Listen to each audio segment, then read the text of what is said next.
وہ آدمی جس میں تنہائی میں اللہ کا ذکر کیا، اللہ کو یاد کرنے بیٹھ گیا، کوئی دیکھنے والا نہیں تھا، وہ تنہا تھا، حجرے میں تھا، اپنے بند کمرے میں تھا، اپنے رب کو یاد کیا۔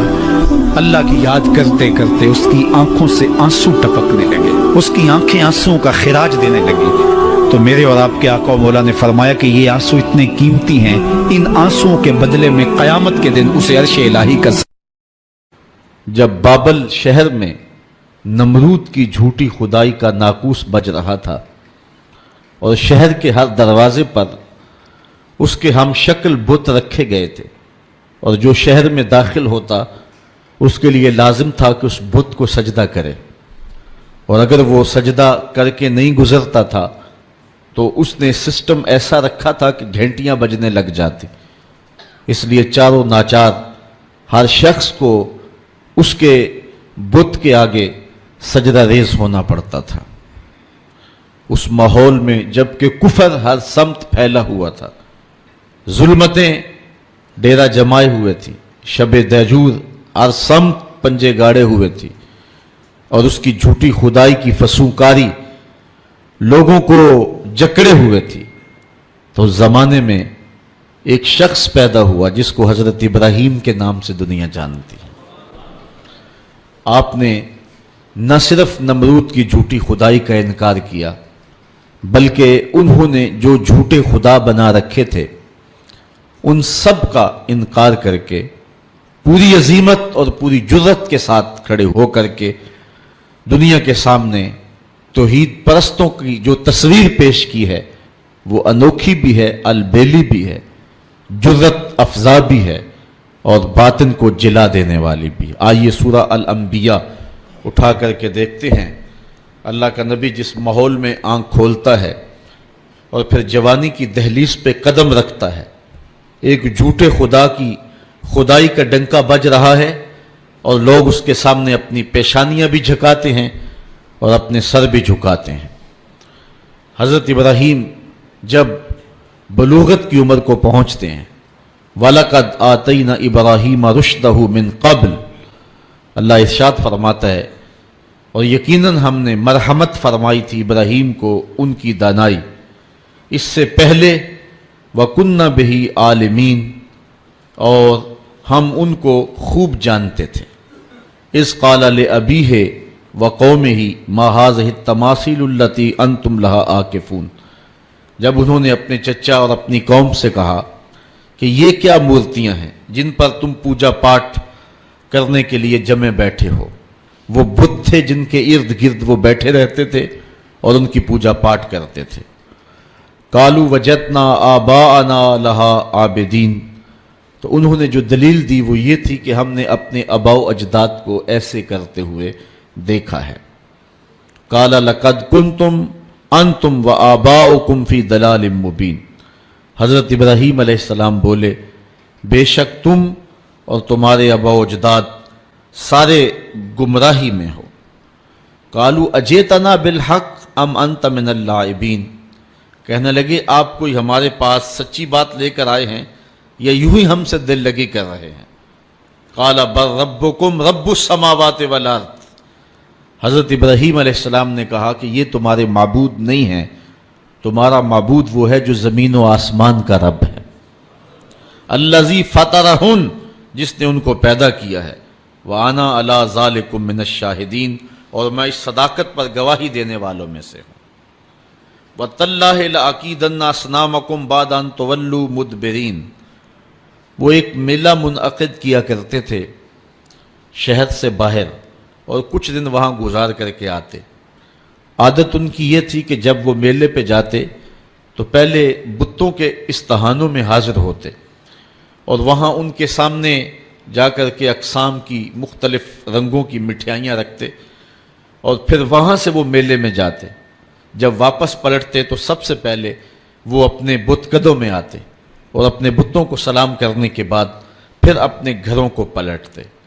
ہمیں جو طریقہ دیا گیا ہے، میرے اور آپ کے آقا و مولا جب بھی کبھی سفر پہ تشریف لے جاتے تو حضور سب سے آخری منزل مسجد کو رکھتے تھے۔ مسجد سے نوافل پڑھنے کے بعد حضور سفر پر روانہ ہوتے اور جب واپس حضور تشریف لاتے تو سب سے پہلے مسجد میں جلوہ فراز ہوتے. تو ان کا انداز اپنے بتوں کے لیے یہ تھا، اور اہل ایمان کا اپنے رب کے حضور شکرانے اور نذرانے اور محبتوں کے اظہار کا طریقہ یہ متعین اور مقرر کیا گیا ہے. خیر، انہوں نے حضرت ابراہیم کو بھی دعوت دی کہ آپ چلیں اور ہمارے ساتھ میلے میں شریک ہوں. حضرت ابراہیم علیہ السلام نے کہا کہ میں تمہارے اس میلے میں کیسے شریک ہو سکتا ہوں جہاں بت پرستی ہوگی، میں تو تمہارے عمل اور رویے سے پہلے ہی بیزار ہوں. تو خیر وہ اپنے بتوں کے سامنے طرح طرح کی مٹھائیاں رکھ کر کے میلے پہ چلے گئے. انہیں سان گمان بھی نہیں تھا جو کچھ ہوا ان کے آنے کے بعد. حضرت ابراہیم علیہ السلام نے اس موقع کو غنیمت جانا اور ہاتھ میں کلہاڑا پکڑا. یہ سورہ الانبیاء ہے.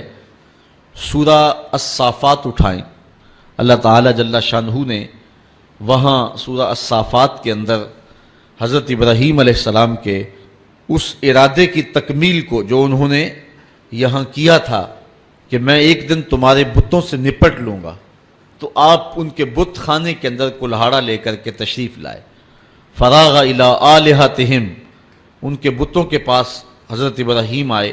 فقال الا تاکلون، ان کے سامنے انواع و اقسام کے کھانے پڑے تھے. حضرت ابراہیم علیہ السلام نے کہا کھاتے نہیں ہو؟ ان کی بے بسی کو ظاہر کرنے کے لیے یہ کہا کھاتے کیوں نہیں ہو؟ اب وہ بیچارے کیا جواب دیتے؟ پتھر اور مٹی کے بنے ہوئے مادوؤں کی منہ میں کون سی زبان تھی کہ جو ما فی الضمیر کا اظہار کر پاتے؟ تو حضرت ابراہیم علیہ السلام نے ان کی مسلسل خاموشی کے بعد فرمایا ما لکم لا تنطقون، بولتے کیوں نہیں ہو؟ فراغ علیہم ضربا بالیمین، یہ اللہ کے پیغمبر کا جلال ہے. آپ نے دائیں ہاتھ میں کلہاڑا پکڑ کے ان کے ٹکڑے ٹکڑے کر کے رکھ دیے. کسی کا کان کاٹ دیا، کسی کا سر کاٹ دیا، کسی کی ٹانگیں توڑ دیں، اور کسی کے بدن کے حصے بکھرے کر دیے، کسی کا ویسے ہی کچھ نہ چھوڑا، اس کے بالکل ٹکڑے کر دیے، بجری بنا کے رکھ دیا. لیکن ان کا جو بڑا بت تھا اس استحان کے اندر، اس کو کچھ نہ کہا اور کلہاڑا اس کے کندھے پہ رکھ دیا. اب قرآن مجید میں یہاں سورہ انبیاء میں جو اس واقعہ کو بیان کیا ہے وہاں انداز دیکھیے. آپ نے فرمایا وَتَاللَّهِ لَأَكِيدَنَّ أَصْنَامَكُمْ بَعْدَ أَن تُوَلُّوا مُدْبِرِينَ، جب تم پلٹ کے پیٹھ پھیرتے ہوئے آؤ گے تو میں تمہارے بتوں کے ساتھ جو ہے کوئی سلوک کروں گا، ان کا بندوبست کر لوں گا. فَجَعَلَهُمْ جُزَازًا، تو پس آپ نے ان کو ریزہ ریزہ کر ڈالا. الا کبیر اللہم، لیکن جو ان کا بڑا بت تھا حضرت ابراہیم علیہ السلام نے اس کو کچھ نہیں کہا. یہ نہیں کہ اس پر غصہ نہیں تھا، بلکہ ایک حکمت تھی. اس قوم کو رسوا کرنا تھا اور اس قوم کو لاجواب کرنا تھا، ان کے سامنے ان بتوں کی حیثیت رکھنی تھی. تو حضرت ابراہیم علیہ السلام نے بڑے بت کو کچھ نہیں کہا. لعلہم الیہ یرجعون، تاکہ وہ لوگ اس افتاد کے بارے میں اس کی طرف رجوع کریں. اب قوم جب واپس آئی تو معمول ان کا یہی تھا کہ وہ پہلے بت خانے میں آیا کرتے تھے. جب وہ بت خانے میں داخل ہوئے تو عجیب تماشا دیکھا کہ جن بتوں سے وہ مرادیں مانگا کرتے تھے، جن سے بارش کی دعائیں کیا کرتے تھے، اور جن کے ساتھ ان کی حکومت، سیاست، ان کا معاش، ان کی معاشرت وابستہ تھی، ان کے حصے بکھرے پڑے ہوئے دیکھے اور ان کی ٹانگیں ٹوٹی ہوئی دیکھی تو بہت پریشان ہوئے. قالوا من فعل هذا بآلهتنا انه لمن الظالمین، کہنے لگے ہمارے ان خداؤں کے ساتھ یہ سلوک کس نے کیا ہے؟ جس نے یہ کام کیا ہے وہ ظالموں میں سے ہے. غصے سے پیچو تاب کھانے لگے کہ برا حال ہوا ہے، دھڑن تختہ کر کے رکھ دیا اور ان کے جسم کے ٹکڑے بکھرے ہیں بت خانے کے اندر، مٹھائیاں بکھری ہوئی ہیں، پلیٹیں بکھری ہوئی ہیں. تو کہنے لگے یہ کسی نے بہت برا کیا، سخت ظلم کیا، زیادتی کی ہے. قالوا سمعنا فتى يذكرهم يقال له ابراہیم، کہنے لگے چند آدمیوں نے ان لوگوں میں سے کہا ایک نوجوان کو سنا ہے جو ان بتوں کا ذکر برائی سے کرتا ہے، اس کا نام ابراہیم. ورنہ اس بھرے ماحول میں ان بتوں کے ساتھ یہ سلوک بھلا کون کر سکتا ہے؟ ان بتوں کی ہیبت سے سارے خائف ہیں۔ ایک بندہ ہے اس پورے معاشرے کے اندر جو جرأت کے ساتھ ان بتوں کے خلاف بولتا ہے، اس کو ابراہیم کہتے ہیں۔ یہ سب کچھ اسی کا کیا دھرا ہوگا۔ قالوا فاتوا به علی اعین الناس لعلهم یشهدون، کہنے لگے پھر پکڑ کر لاؤ اسے سب لوگوں کے سامنے، لوگوں کے روبرو وہ اس کے متعلق کوئی شہادت دیں۔ جن لوگوں نے اس شخص کو، ابراہیم کو، ان بتوں کی برائی بولتے ہوئے دیکھا ہے، وہ کہیں کہ واقعی یہ بتوں کا مخالف ہے، اور یہ الزام ہم اس پہ لگائیں کہ اس نے یہ کیا ہوا ہوگا، اور پھر اس کو سزا دیں۔ حضرت ابراہیم علیہ السلام لے آئے گئے اور ان کو پکڑ کر کے، گرفتار کر کے جو ہے وہ بادشاہ کے دربار میں حاضر کر دیا گیا۔ آیان سلطنت بھی بیٹھے ہیں، وزراء بھی بیٹھے ہیں، مشیر بھی بیٹھے ہیں، خود نمرود بھی بیٹھا ہے، پجاری بھی، اور ان استہانوں کے اور ان بت خانوں کے پروہت بھی بیٹھے ہوئے ہیں، منتیں ماننے والے، دعائیں مانگنے والے، ان کو اپنا معبود سمجھنے والے، اپنی پیشانی ان کے چرنوں میں رکھنے والے سارے بیٹھے ہیں اور اپنے بتوں کی بدحالی پہ پیچ و تاب کھا رہے ہیں۔ سارا غصہ حضرت ابراہیم پر آیا، اور حضرت ابراہیم علیہ السلام کو بلا کر کے لوگوں کے سامنے نمرود اپنی پوری تمکنت کے ساتھ، پورے روب اور شاہی جلال کے ساتھ، اور پورے غرور اور دبدبے کے ساتھ اس مجلس میں موجود ہے۔ ہزاروں کا یہ اجتماع ہے، اللہ کی توحید کا ایک واحد پرستار حضرت ابراہیم اس ماحول میں ان کو پکڑ کے لایا جاتا ہے۔ قالوا اانت فعلت ھذا بآلہتنا یا ابراہیم، ایک دم چھٹ پڑے، بولے اے ابراہیم، ہمارے ان بتوں کے ساتھ، ہمارے ان خداؤں کے ساتھ یہ سلوک تم نے کیا؟ پھر حضرت ابراہیم نے کیا جواب دیا؟ قال بل فعلہ کبیرہم ھذا، ان کے بڑے نے کیا ہوگا۔ اسلحہ تو اس سے برآمد ہو رہا ہے نا، یہ آپس میں لڑ پڑے ہوں گے، یہ کہہ رہا ہوگا کہ تم چھوٹے میری خدائی میں کیوں شریک ہو، تو اس بڑے نے کیا ہوگا۔ پھر آگے فرمایا فَاسْأَلُوهُمْ إِنْ كَانُوا يَنْتِقُونَ، اچھا یہ نہیں بتاتا تو جن کے ساتھ یہ قیامت ٹوٹی ان سے پوچھ لو کہ تمہارے ساتھ یہ قیامت کس نے توڑی۔ یہ اپنے دکھ کی بپتا خود سنائیں نا، اپنی داستان سرائی خود کریں، ان کے ساتھ یہ قیامت کس نے توڑی، کس نے ظلم کیا ان کے ساتھ۔ پہلے تو کلہاڑا جس سے برآمد ہو رہا ہے، ان کا جو بڑا ہے اس نے کیا ہوگا۔ حالات قرینہ حالیہ جو ہے وہ یہ بتا رہا ہے کہ سارے بت جو ہیں وہ قتل کر دیے گئے، بڑے کے پاس جو ہے وہ اسلحہ ہے اور وہ بچ گیا، اس کو خراش تک نہیں آئی، یقیناً ان کی آپس میں کوئی لڑائی ہو گئی ہوگی، اس بڑے نے چھوٹوں پہ حملہ کر دیا اور ان کے ٹکڑے ٹکڑے کر کے رکھ دیے اور خود سلامت رہا، تو اس نے کیا ہوگا۔ اچھا اگر اس نے نہیں کیا ہے تو یہ نہیں بتا رہا، تو چلو جن کے ساتھ یہ قیامت ٹوٹی ہے ان بیچاروں سے پوچھ لو تمہاری ٹانگیں کس نے کاٹ دی، تمہارے سر کس نے توڑ دیے، تمہارے کان کس نے کاٹ دیے، تمہاری ناک کس نے توڑ دی۔ حضرت ابراہیم علیہ السلام کے لفظوں کی کاٹ کلہاڑے کی کاٹ سے بھی زیادہ تھی۔ اللہ اکبر، اللہ کا نبی بول رہا ہے اور نمرود کا دربار ہے، سارے مخالف ہیں، بتوں کے ماننے والے اور ان کو اپنا معبود برحق سمجھنے والے۔ ایک جوان اللہ کی توحید کا واحد پرستار میدان عمل میں کھڑا ہے۔ حضرت ابراہیم علیہ السلام نے ذرا لفظوں کی کاٹ دیکھیے اور حضرت ابراہیم کا لہجہ دیکھیے۔ کالا بل فعلہ کبیرہم ھذا، ان کے اس بڑے نے کیا ہوگا۔ فاسألوہم، اب کوئی وقفہ دیے بغیر، فا تاکیبیہ ہے اور سما اور فا میں فرق یہ ہے کہ جب سما بولا جاتا ہے تو اس میں تاکیب فی الفور، فاسألوہم، ان سے پوچھ لو، اور پھر بتوں کی بے بسی کو بھی ساتھ بیان کر کے فوراً کہا ان کانوا ینطقون، اگر یہ بولتے ہیں تو اپنی دکھ کی کہانی بیان کریں، اپنے درد اور اپنے دکھڑے کو بیان کریں کہ یہ قیامت ان پر کس نے توڑی ہے۔ فَرَجَعُوا إِلَىٰ أَنفُسِهِمْ، پھر وہ اپنے اندر پلٹے، ضمیر تو ہوتا ہے، اندر سے آواز تو آتی ہے، پھر وہ اپنے ضمیر کی طرف پلٹے۔ فَقَالُوا إِنَّكُمْ أَنْتُمُ الظَّالِمُونَ، اور پھر بولے بے شک تم خود ہی ظالم ہو، ان سے توقعات وابستہ کیے ہوئے ہو جو اپنے وجود کی سلامتی اور اپنے وجود کی بقا کی ضمانت بھی نہیں دے سکتے، اور پھر ان کے اوپر حملہ آور ہو تو دفاع بھی نہیں کر سکتے، دفاع تو دور کی بات ہے، اپنے دکھ کی کہانی بھی نہیں سنا سکتے، ان پر ظلم کس نے کیا اس بپتا کو بھی نہیں کہہ سکتے۔ تو جو اتنے مجبور اور اتنے بے بس ہیں تو تو وہ تمہیں کیا دے گی؟ ایک دم وہ اپنے اندر پلٹے، ضمیر اندر سے گھنٹیاں بجانے لگا۔ ابراہیم کھڑے ہیں اور اللہ کی توحید کا پیغام دے رہے ہیں۔ وہ اپنے اندر جھکے اور کہا کہ تم خود ہی ظالم ہو۔ ثم نکسوا علی رؤوسہم، پھر وہ اوندے ہو کر پلٹ گئے۔ اندر کی ظلمت، اندھیرا اور ان بتوں کا وہ پیار جو ان کے اندر رچا بسا تھا، پھر وہ دوبارہ پلٹے اور حضرت ابراہیم سے مخاطب ہو کے کہا لَقَدْ عَلِمْتَ مَا هَؤُلَاءِ يَنْطِقُونَ۔ لجاجت تھی لہجے میں، بانکپن نہیں تھا، چونکہ جھوٹ کے لہجے کے اندر جو ہے وہ کڑک نہیں ہوتی، کھنک نہیں ہوتی، اس لیے لجاجت کے لہجے میں بولے ابراہیم تو جانتا ہے یہ بیچارے بولتے نہیں۔ بس ان کے یہ کہنے کی دیر تھی کہ اللہ کا نبی اٹھ کے کھڑا ہو گیا۔ اب سنو حضرت ابراہیم علیہ السلام کے لہجے کا بانکپن دیکھیے۔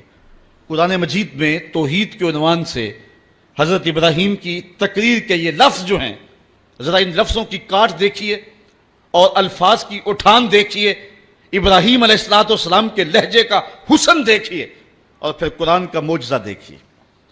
میرے پاس وہ لہجہ نہیں ہے کہ ان لفظوں کو اس انداز سے پڑھ سکوں کہ وہی کے پڑھنے کا جو طریقہ اور سلیقہ اہل زبان رکھتے ہیں، لیکن میرے ٹوٹے ہوئے لہجے کے اندر بھی آپ ان لفظوں کا حسن ملاحظہ کر سکیں گے کہ کس قدر اللہ کے نبی حضرت ابراہیم علیہ السلام کھڑے ہو کر کے اللہ کی توحید پر گفتگو کر رہے ہیں، اور یہ موقع حضرت ابراہیم تلاش کر رہے تھے، اور یہ سارا جو کچھ کیا تھا اس موقع کو پیدا کرنے کے لیے حضرت ابراہیم نے کیا تھا۔ اب حال یہ ہے کہ نمرود بھی بیٹھا ہے، اس کے آیان سلطنت بھی بیٹھے ہیں، وزراء مشیر بھی بیٹھے ہیں، حکمران طبقہ بھی بیٹھا ہے، عوام بھی بیٹھے ہیں، پروہت بھی بیٹھے ہیں، پجاری بھی بیٹھے ہیں، سارے بیٹھے ہوئے ہیں۔ اور حضرت ابراہیم علیہ السلام جب حجت پوری کر لی اور ان کو کہا ان سے پوچھ لو، بڑے نے کیا ہوگا، اچھا یہ بولتے ہیں تو ان سے سوال کر لو، تو وہ اپنے ضمیر کی طرف لوٹے اور پھر پلٹ آئے دوبارہ گمراہی کی طرف۔ لہجے میں جو ہے وہ توتلا پن تھا، رک رک کے کہہ رہے تھے، لجاجت تھی، ٹپک رہی تھی لہجے کے اندر، بے بسی تھی۔ حکمران ہونے کے باوجود اتنا طبقہ ایک تنہا شخص سے مخاطب نہیں ہو رہا اور آنکھیں ملانے کے قابل نہیں ہے، جھکی نظریں ہیں، زبان بل کھا رہی ہے، لجاجت ہے، پیشانی اور بدن پہ پسینہ چھوٹا ہوا ہے، اور کفر کے یہ سرغنے لجاجت برے لہجے میں کہتے ہیں لَقَدْ عَلِمْتَ مَا هَؤُلَاءِ يَنْطِقُونَ۔ ابراہیم تو جانتا ہے یہ بیچارے بولتے تو نہیں، ان سے کیا پوچھیں، یہ تو بولتے نہیں ہیں۔ بس یہ کہنے کی دیر تھی، اللہ کا نبی کھڑا ہوا۔ اب سنو حضرت ابراہیم کا لہجہ۔ قَالَ أَفَتَعْبُدُونَ مِن دُونِ اللَّهِ مَا لَا يَنْفَعُكُمْ شَيْئًا وَلَا يَضُرُّكُمْ أُفٍّ لَكُمْ وَلِمَا تَعْبُدُونَ مِن دُونِ اللَّهِ أَفَلَا تَعْقِلُونَ۔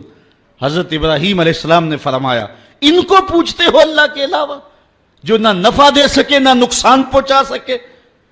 اب ایک اور دیکھیے وار کلہاڑے کا، اُفٍّ لَكُمْ، ذرا دیکھیے کیسی کاٹ ہے، بیٹھے ہیں شاہب، وقت بھی سامنے بیٹھا ہوا ہے، اللہ کا نبی بول رہا ہے، ابراہیم علیہ السلام کے لہجے کے اندر جلال ہے، اور پورے رعب کے ساتھ اللہ کا نبی اللہ کی توحید کا پیغام دے رہا ہے۔ اُفٍّ لَكُمْ، افسوس ہے تمہارے جینے پہ، اُفٍّ لَكُمْ وَلِمَا تَعْبُدُونَ مِن دُونِ اللَّهِ، اور افسوس ہے تمہارے ان خداؤں پہ جن کو تم اللہ کے علاوہ پوچھتے ہو۔ افلا تاقلون، تمہاری کھوپڑی میں دماغ نہیں ہے، ان کو پوچھ رہے ہو جو اپنے دکھ کی کہانی بھی نہیں سنا سکتے۔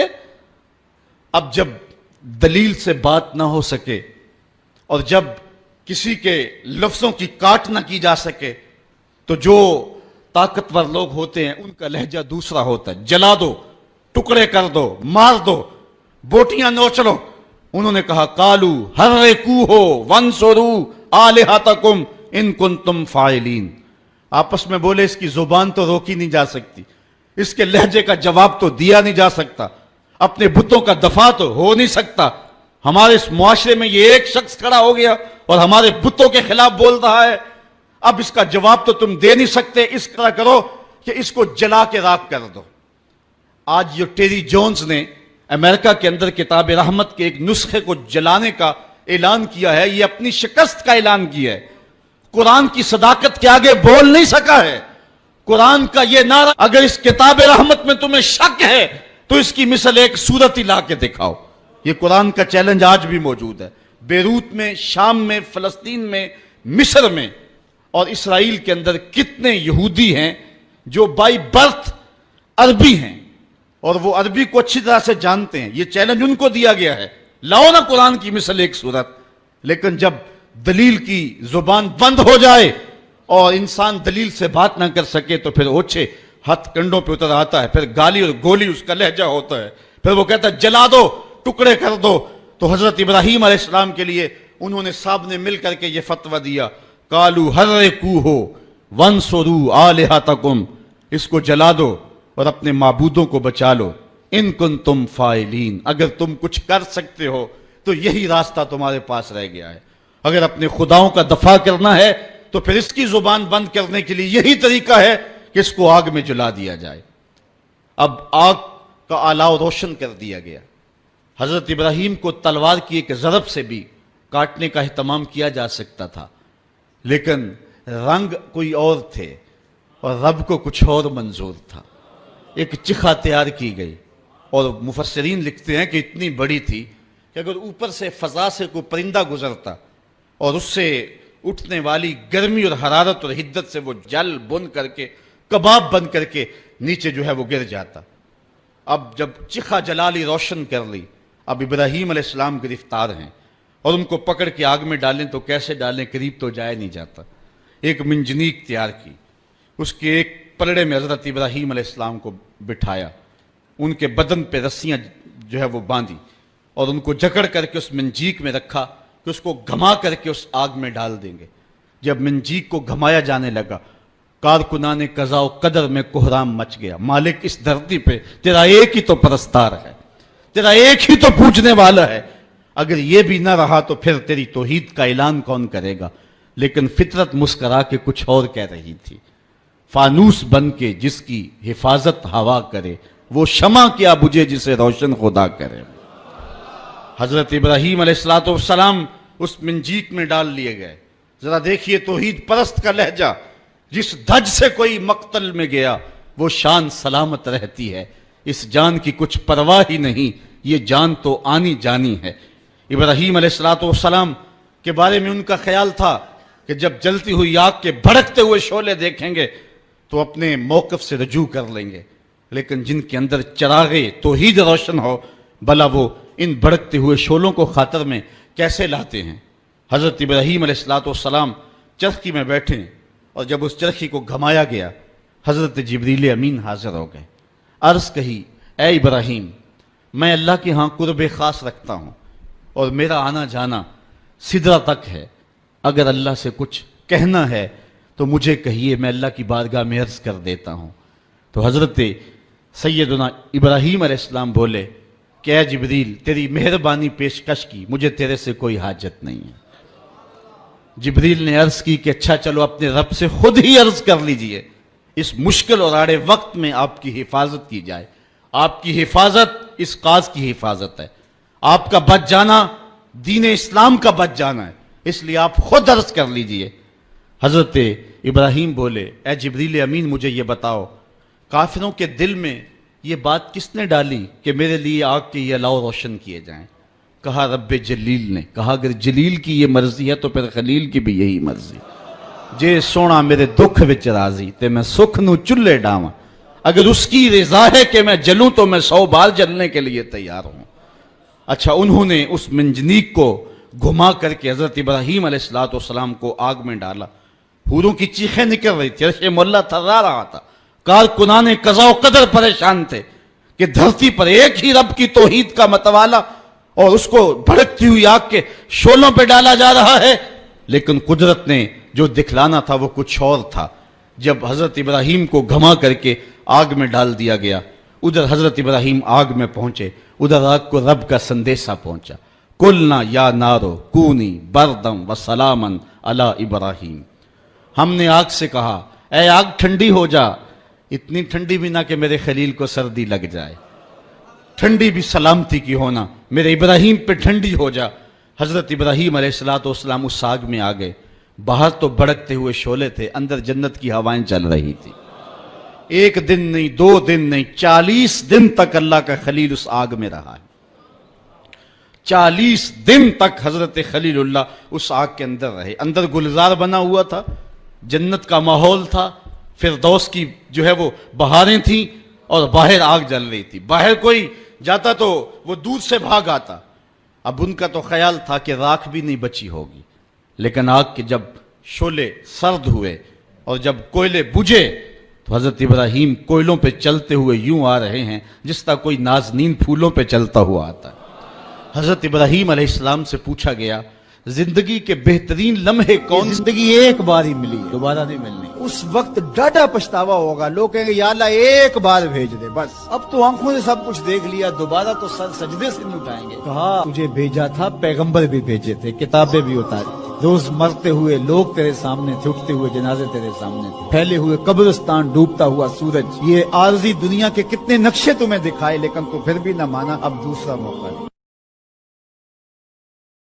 لکھاں آئے لوک زمانے تے محبوب خدا جیا، لکھاں سونے بن بن بہندے نے او دی خاک پا جیا کوئی، وہ حسن دیا گیا۔ اور میرے امام بولے بل بل نے گل ان کو کہا، اس سے بڑھ کر بل بل بول ہی نہیں سکتی، پھول سے آگے دیکھ ہی نہیں سکتی، اس نے بھی پھول کہہ دیا۔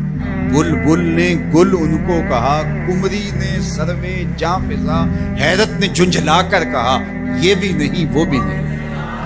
خورشید تھا کس زور پر، کیا بڑھ کے چمکا تھا قمر، بے پردہ جب وہ رخ ہوا یہ بھی نہیں وہ بھی نہیں۔ وہ جمال دیا، وہ خوبصورتی دی، وہ حسن عطا کر دیا۔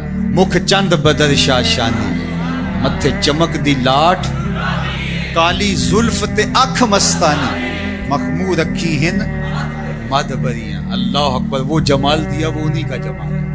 ابو ہریرہ رضی اللہ تعالیٰ عنہ بولے کل قمر لیلۃ البدر لم ارا قبلہ ولا بعدہ مثلہ۔ کیا پوچھتے ہو، 14ویں رات کا چمکتا ہوا چاند تھے میرے حضور۔ پھر بولے نہیں نہیں نہیں نہیں نہیں، حضور جیسا نہ پہلے دیکھا نہ بعد میں دیکھا۔ حسان بن ثابت پاس ہی کھڑے تھے، بولے دیکھتے کیسے، کسی ماں نے جنم دیا ہوتا تو دیکھتے۔ خدا نے وہ سچائی پن چھڑیا جدے وچ محمد نو ٹالیا سی۔ حسینہ جمیلہ دا منہ موڑ دیتا، محمد بنا کے قلم توڑا۔ مثل او در عالم مقام متصور نیست، رخ مصطفیٰ ہے وہ آئینہ، کیا غصہ دوسرا آئینہ، نہ کسی کی بزم خیال میں نہ دکان آئینہ ساز میں۔ وہ جمال دیا، وہ حسن دیا، وہ خوبصورتی عطا فرمائی۔ اللہ اکبر۔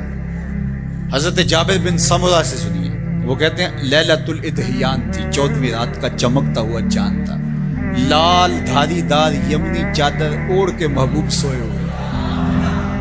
جامع کا انداز دیکھیں، بروں آور سرز برد یمانی، حضور وہ یمنی چادر سے ذرا سر نور نکالیے تو سر، بروں آور سر از برد یمانی کہ روئے تست صبح زندگانی۔ آپ کا نورانی چہرہ صبح زندگانی ہے، زندگی کی صبح ہے، زندگی کا جمال ہے۔ تو کبھی لال یمنی دار چادر لیتے، کبھی کالی چادر کی بکل مارتے۔ ام المومنین سیدہ عائشہ کہتی ہیں رضی اللہ تعالیٰ عنہ کہ ایک دن کالے رنگ کی چادر حضور نے بکل ماری، اور حسن آج ناز میں آ گئے۔ جب حسن خود ناز میں آ جائے تو پھر تو حسن کے جوبن ہی الگ ہوتے ہیں۔ چادر کی بکل ماری، کالے رنگ کی چادر، حضور نے ایسے بکل مار کے کہا کیفا ترینی یا عائشہ، عائشہ کیسا لگ رہا ہوں، عائشہ بتاؤ کیسا لگ رہا ہوں۔ تو ام المومنین بھی تو ام المومنین تھی، انہوں نے کہا چادر کی سیاہی نے چہرے کی سفیدی نکھار دی ہے، چہرے کی سفیدی نے چادر کی سیاہی نکال دی۔ تو حضرت جابر بن سمرہ کہتے ہیں لال دھاریوں والی یمنی چادر حضور اپنے اوپر اوڑھ کر کے استراحت کر رہے تھے، اور لیلۃ الادحیان تھا، 14ویں کا چاند چمک رہا تھا۔ میں کبھی حضور کو دیکھوں کبھی چاند کو دیکھوں۔ فائزہ ہوا احسن عندی من القمر، میں نے فیصلہ کیا چاند نہیں حضور سونے ہیں۔ اللہ اکبر، چاند نہیں حضور سونے ہیں۔ اللہ اکبر، ایک سونا دوجا جی بدل۔ اللہ اکبر، کیا جمال دیا، کیا خوبصورتی دی، کیا خوب سجن دیاں اکھیاں، کیا خوب سجن دیاں جویں پر کے سرائیاں رکھیاں۔ تو اجے میرا یار نہیں ڈٹھا، جنوں ویکھ کے چند شرما، ادھی راتی دن چڑھ جاوے جیو رخ تو نقاب اٹھاوے تے جے او نکلے سیر کرن نو سارا گلشن سیس نواوے ہتے دھرتی لف لف جاوے جے ہاتھ پھلاں وچ رکھدا ہاتھ پھلاں تو ود جاوے نین نشیلے مست رسیلے وچ سونا کجل سہاوے اکھ اگڑے تے انج پیا جاپے جویں میں خانہ کھل جاوے تے جے او کھولے پیچ زلف دے اتے راہی راہ بھل جاوے توبہ توبہ حسن سجن دا چال نہ چلی جاوے بجلی ڈر دی لشک نہ مارے متا بے ادبی ہو جاوے علم خدا نے اینا دتا عقلاں وچ نہ آوے عقل خدا نے اینی دتی علماں وچ نہ آوے کی اعجاز نظر وچ او دی جو آوے وک جاوے خلق او دے نے مو لئی دنیا کوئی ودلائی جان بچاوے آزم ایڈا سونا ماہی سانو کدھرے نظر نہ لاؤ کوئی میرے حضور جیسا اللہ کوئی مثل نہیں ڈھولن دی کوئی مثل نہیں ڈھولن دی چپ کر میرے علی ایتھے جا نہیں بولن دی اللہ اکبر کوئی مثل نہیں جانی دی رب خود قسم چکے جدی چڑھ دی جوانی دی وہ حسن دیا وہ جمال دیا وہ خوبصورتی دی اللہ اکبر میں اور آپ خوش قسمت ہے کہ ہم اس آقا کے غلام ہیں تو آئیے میں اور آپ ان کے ساتھ اپنی محبت کا ربط اور رشتہ مضبوط اور مستحکم کریں اور محبت کے تمام تر تقاضوں کو نبھاتے ہوئے چونکہ محبت چاہتی ہے کہ محبوب کی اداؤں کو اختیار کیا جائے محبوب کی اتباع کو بھی زندگی میں اتار لیا جائے اللہ مجھے آپ کو حضور کا سچا پیار نصیب فرمائے ایک نوجوان لڑکا ہے جس کا نام ابو کرصافہ ہے بکریاں چراتا ہے اور اپنی خالہ کے ہاں قیام پذیر ہے ایک دن اس نے حضور کو دیکھی اور خوش قسمتی کہ حضور نے بھی اسے دیکھی تیری پہلی نظر کا وار توبہ دل اب تک دعائیں دے رہا ہے تو اب اس کو سب بکریاں بھول گئیں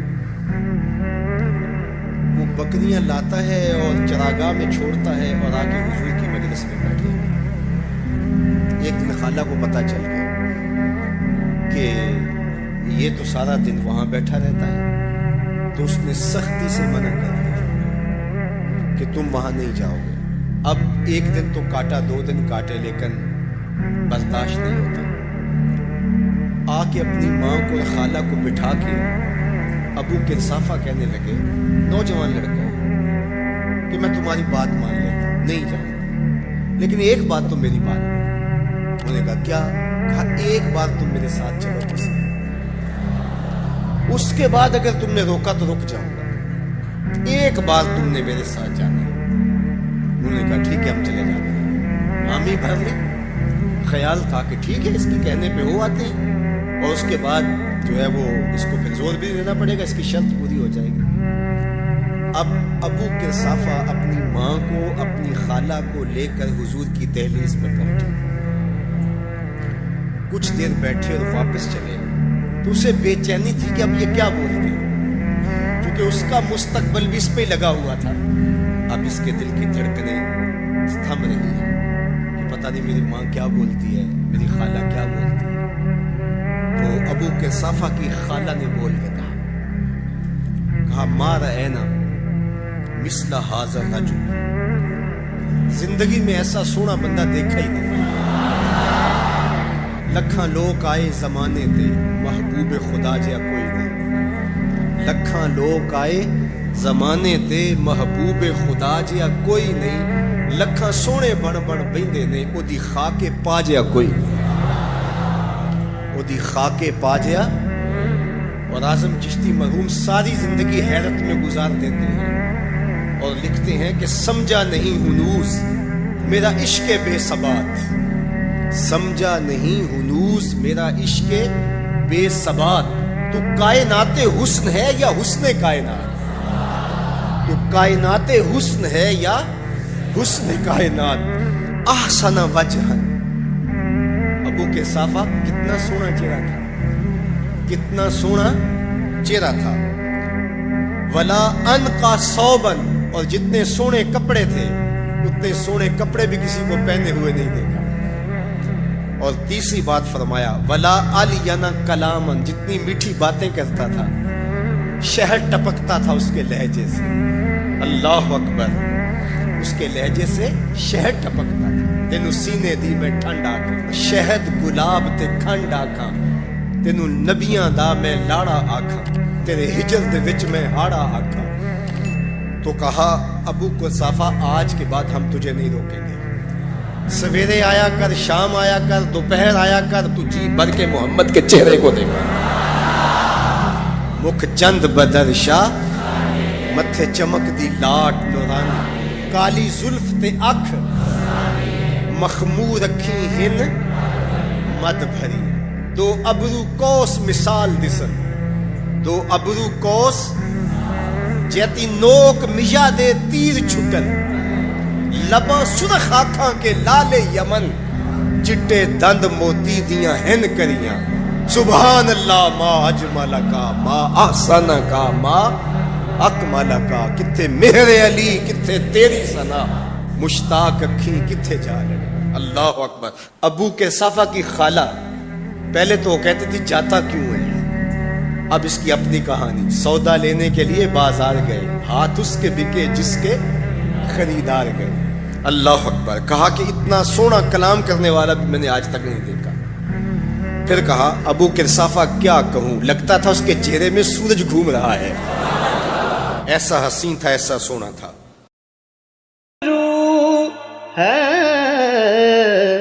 میں نیازمند ہوں تیرا، میں ہوں عشق کا پجاری، ہے عجب نماز میری، میں ہوں عشق کا، میں ہوں عشق کا پجاری، ہے عجب نماز میری،